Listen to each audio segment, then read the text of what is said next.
वंदे मातरम दोस्तों। हमने हमारे आगे के यानी कि अगले वीडियो लेक्चर में हमारा चैप्टर नंबर 3 यानी कि इकाई तीसरी समझदार नन्ही, जिसके बारे में हम अध्ययन कर रहे थे, जिसमें अंत में हमारी किताब के पेज नंबर 15 के ऊपर यानी कि 15 के अंत में हमने देखा था कि नन्ही जब वापस अपनी माँ के पास जाती है तब उनसे नन्ही की माँ पूछती है कि भाई तुम कहाँ रह गई थी, इतनी देर तुमने क्यों हो गई। तो उसके बदले में उसके जवाब में नन्ही माँ से कहती कि माँ मुझे एक बिच्छू जो दलदल में फंस गया था उसे बाहर निकाला, इसलिए मुझे देरी हो गई। तो नन्ही की माँ खुश होती है कि बेटी तूने बहुत अच्छा काम। तो यहाँ तक हमने ये जो कहानी है समझदार नन्ही समझी थी। उसके बाद पेज नंबर 16 के ऊपर जो आगे की कहानी है, जो दोस्तों आप यहाँ पर देख सकते हैं कि उसे हम आगे बढ़ाते हैं। तो नन्ही कहती है, क्या कहती है, नन्ही बोली लेकिन बदले में उसने मुझे धक्का मार दी। क्या कहती है माँ से कि मैंने बिच्छू को बचाया परंतु बदले में उसने मुझे डंक मार दिया। तभी माँ बोली बिच्छू अपनी गंदी आदत का गुलाम है। क्या कहती है माँ कि बिच्छू अपनी गंदी आदत का गुलाम है, यानी कि आदत से मजबूर होना। ये दोस्तों मुहावरा है, अपन लिख लेते हैं कि भाई आदत का गुलाम होना।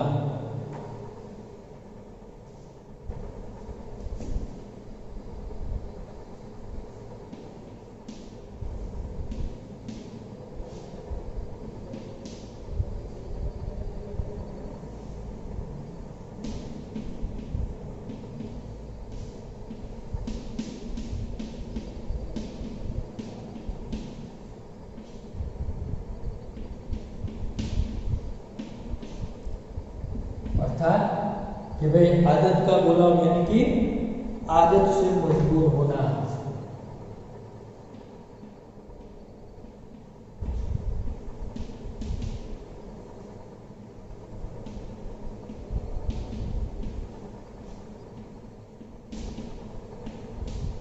अर्थात माने जैसे कोई बिच्छू એટલે કે વીછી છે તેમની ટેવ થી, તેની આદત થી એ લાચાર છે, મજબૂત છે અથવા તો એ મજબૂર છે, यानी कि वह अपनी आदत का गुलाम है।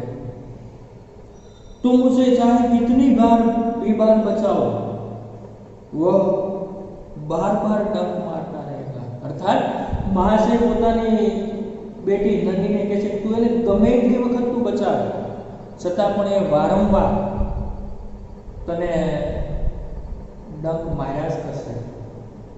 નન્ही बोली मां मैं उसकी गंदी आदत छुड़ा कर रहूंगी। क्या कहती है नन्ही, तो मां मैं बिच्छू की जो गंदी आदत है वह उसे मैं छुड़ा कर ही रहूंगी। ऐसी वह अपने मन में एक निश्चय करती है, प्रण लेती है कि मां मैं बिच्छू की गंदी आदत छुड़ा कर ही रहूंगी। तभी कुछ दिन बाद बिच्छू के प्राण पुनः संकट में पड़ गए। એટલે કે થોડાક દિવસો પછી, કેટલાક દિવસો પછી ફરી પાછા વીછી છે મુસીબતમાં ફસાણો, એમનો જીવ છે સંકટમાં આવ્યો। उसके पुनः એટલે કે ફરીથી એના प्राण से संकट में पड़ गए। ફરી પાછો વીછી છે મુસીબતમાં આવ્યો, તકલીફમાં આવ્યો। इस बार वह पानी की धारा में जा गिरा। आ वखते ते पानीना जे बहता प्रवाहनी अंदर धारा यानी कि बहाव, जो पानी का बहता हुआ जो बहाव है उसमें वह गिर गया, यानी कि और डूबने लगा और उतराने लगा। धीरे धीरे ते पानीना प्रवाहनी अंदर डूबवा लाग्यो અને तड़ावा लगी। मौत सामने देखकर बिच्छू को नदी की याद आ गई। और अब इसी वक्त मौत अपनी सामने देखकर वही बिच्छू को नदी की याद आ गई कि પોતે હવે મોત ભાળી ગયું છે, બીજી છે મોત ભાળી ગયું છે, એટલે એ વખતે તેને પેલી નદીની યાદ આવવા લાગે છે। और वह नदी को पुकारने लगा અને તે નદીને એ आवाज કરીને એ બોલાવવા લાગ્યો, पुकारने लगा। क्या कहने लगा? नदी ने उसकी करुण पुकार सुन ली। પછી નદીએ પોતાની એમની કરુણ પુકાર, કરુણ એટલે મિત્રો અહીંયા દયાભર્યો અવાજ, કે નદીએ વિસીની જે દયાનો અવાજ, કરુણ પુકાર से સાંભળી, सुन ली। और नदी ने उसकी करुण पुकार सुन ली। वह झपट कर बिच्छू के पास आ गया અને પછી તે ઝડપથી, તેજી से, झपट कर यानी कि तेजी से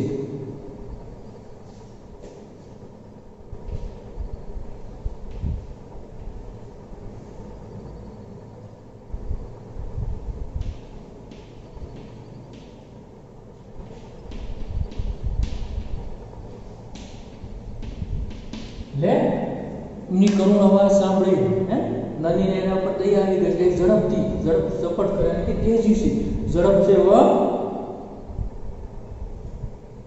बिच्छू के पास आ गई। बिच्छू જ્યાં તળાવ હતો એ નદીના વહેણની અંદર ત્યાં આવી ગઈ। सहसा ही उसके मन में विचार आया। सहसा यानी कि अचानक, અને સાથે सहसा, अचानक।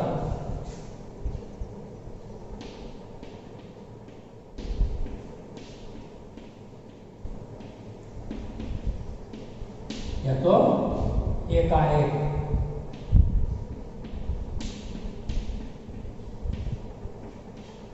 एकाएक એમના મનની અંદર પેલો વિચાર આવ્યો। કયો વિચાર આવ્યો?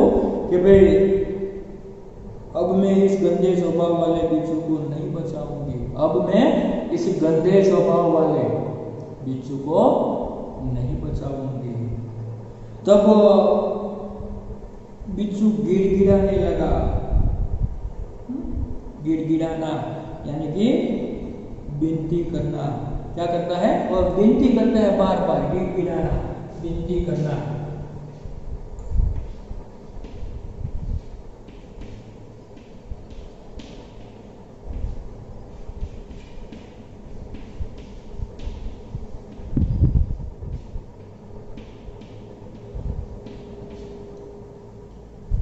ये गिड़गिड़ाने लगा यानी कि ये नदी ने विनंती करवा लगे। शू विनंती करवा लगे? तब विनती करते हुए कहा बिच्छू ने, बहन मुझ पर दया करो। क्या कहना है? कि बहन मुझ पर दया करो। नदी का मन डोल गया। ले नदी नु मन से ये डोली गई, अर्थात विचार बदलना। दोस्तों मुहावरा मन डोलना, तो विचार बदलना।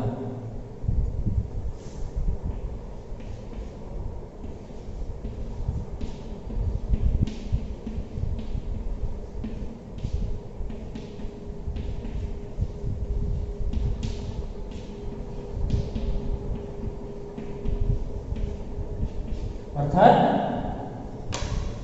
वारंवार पेलो ऋषि से विनंती करवा लाग्यो, मुझ पर दया करो। आવું કરતાની સાથે નદીનો સ્વભાવ છે સારો હતો, अच्छाई का स्वभाव था, इसलिए उसका विचार बदल गया, क्योंकि उसका मन डोल गया। और उसने सोचा हो सकता है इसने अपनी गंदी आदत छोड़ दी। कदाच એવું વિચાર્યું નદીએ કે કદાચ હવે ઋષિએ પોતાની આ ખરાબ ટેવ છે, આ ગંદી આદત છે, કદાચ છોડી દીધી હશે એવું વિચારીને પોતે ફરી પાછા એને બચાવવા માટે તૈયાર થઈ જાય છે। જોઈએ નદીને बिच्छू को दोबारा जीवन दान दिया અને નદીએ વીછીને ફરી પાછું जीवन दान देना, यानी कि नया जीवन देना। मुहावरा है जीवन दान देना।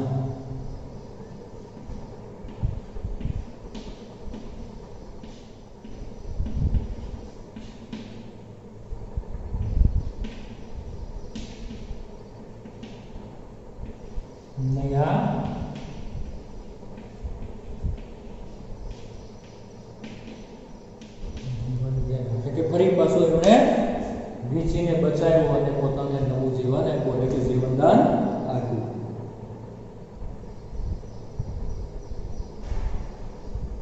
बिच्छू अपने स्वभाव के अनुसार उसे डंक मारने के लिए आगे बढ़े, फिर भी बिच्छू अपने स्वभाव के अनुसार उसे डंक मारने के लिए आगे बढ़ता है। और बिच्छू अपने स्वभाव के अनुसार उसे डंक मारने के लिए आगे बढ़ा और नन्ही उसका इरादा समझ गई। वह मुस्कुरा कर बोली, बिच्छू भाई ठिठक क्यों गए, डंक मारो। इसी प्रकार वह उसका इरादा समझ लेती है और कहने लगती है, बिच्छू भाई ठिठक क्यों गए। ठिठकना यानी कि भूखना, यहाँ ठिठकना तो भूखना।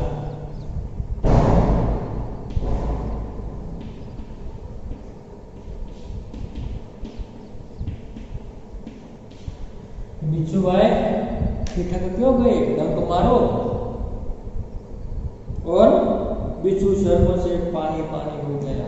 फिर बिच्छू शर्म से पानी पानी हो गया। शर्म से पानी पानी होना यानी बहुत लज्जित होना, पानी पानी होना, बहुत लज्जित होना।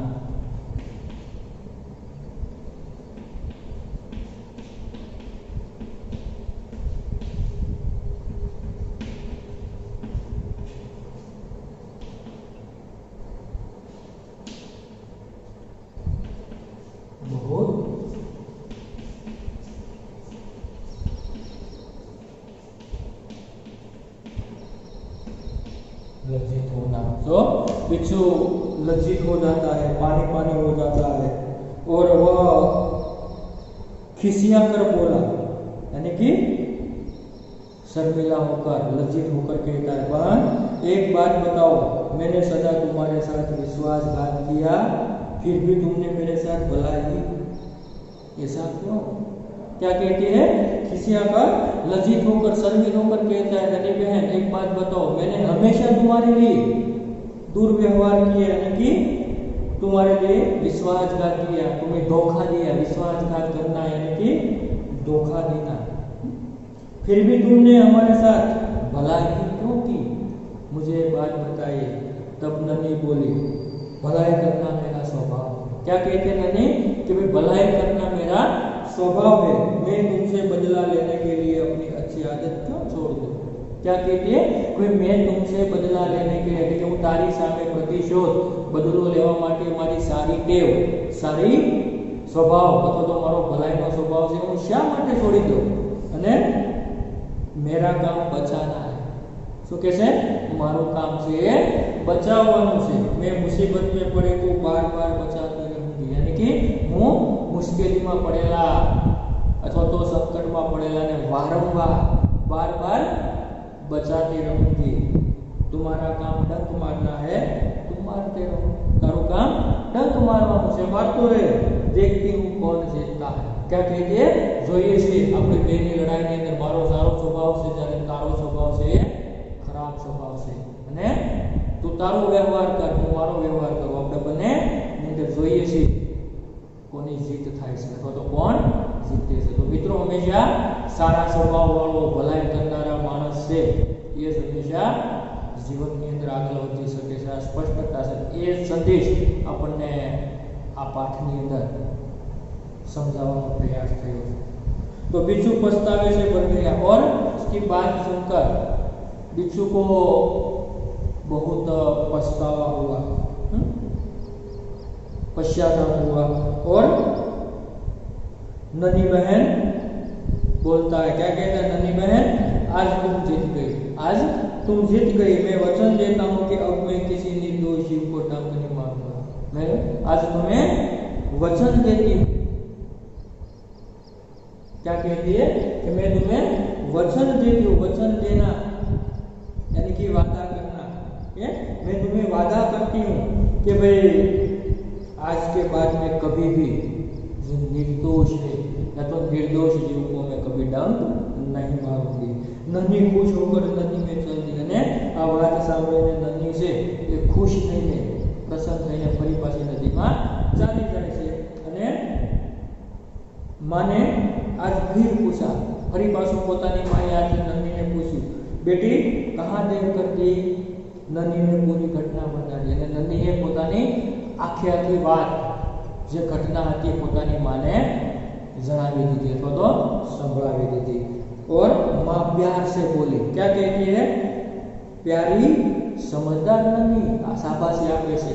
अने भले लोग अपनी बार बार की भलाई से इसी तरह बुरे लोगों को भला बनने की राह दिखाती। શું કહે છે કે સારા માણસો છે, ભલા માણસો છે વારંવાર પોતાના ભલાઈના સ્વભાવથી આવી પ્રકારે બુરા ખરાબ માણસો અથવા તો ખરાબ લોકોને એ પોતે ભલું કરીને એને मार्ग दिखाने से अथवा तो इसे से रास्ता दिखाता है। इस प्रकार माँ जो उसकी सराहना करती है, उसकी प्रशंसा करती है और तभी नन्ही प्रसन्न होकर थिरकने लगी। आ बात सांभळीने नन्ही से प्रसन्न थईने खुश थईने नाचवा लागे। दोस्तों मुहावरा है थिरकने लगना यानी कि खुशी से नाचना।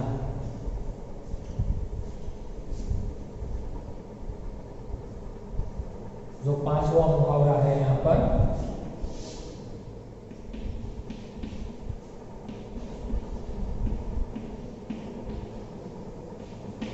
थिरकने लगना यानी कि खुशी से नाचना। तो आ प्रकारे नन्ही से पोतानी मानी आ प्रकारनी बात सांभळीने खुशीथी अथवा तो आनंदथी ए नाचवा लागे छे। ए प्रकारे पोतानो भलाईनो स्वभाव छे न छोड़ीने वीचीने पण पोतानी खराब टेवोमांथी अथवा तो गंदी आदतमांथी एने छुटकारो अपावे छे अथवा तो एने छोड़ावा माटेनो प्रयास करे छे। तो आ रीते मित्रों अहींया आ चेप्टरनी अंदर आपणे मुख्यत्वे जे आ कहानी से जेमांथी आपणे नन्हीना माध्यमथी यानी कि नन्ही के व्यवहार से हमें अपने जीवन में अच्छा काम करने का या तो सच्चा काम करने का या तो दूसरों की भलाई करने का संदेश हमें मिलता है, तो प्राप्त होता है। अब उसके बाद दोस्तों जो अभ्यास के कुछ प्रश्नों हैं जिसके बारे में हम यहाँ पर मौखिक चर्चा करेंगे और अगले वीडियो लेक्चर में स्वाध्याय के बारे में अभ्यास करेंगे। तो खास तौर पर अभ्यास में देखिए निम्नलिखित वाक्य किससे कहा और क्यों बताई। यहाँ पर आपको 5 वाक्य दिए गए जिसमें वाक्य कौन बोले से कोने कहे छे, शा माटे कहे। तो पहला वाक्य है माँ मैं उसकी गंदी आदत छुड़ा कर रहूंगी। तो ये वाक्य यानी कि इस विधान नन्ही ने अपनी माँ से कहा। किसने कहा? नन्ही ने अपनी माँ से कहा उन्हें बिच्छू की गंदी आदत छुड़ानी थी, क्योंकि उसे बिच्छू की जो गंदी आदत थी वह छुड़ानी थी। उसके बाद दूसरा विधान क्या करूं? डंक मारना मेरा स्वभाव है। तब बिच्छू ने नन्ही से कहा, ये विधान बिच्छू ने नन्ही से कहा, उपकार बोलकर डंक मार दिया क्योंकि उन्होंने उसका उपकार बोलकर डंक मार दिए। तुम यह गंदी आदत छोड़ दो नहीं तो मुसीबत में कोई तुम्हारी मदद नहीं करेगा। यानी कि ये विधान नन्ही बिच्छू को कहती है।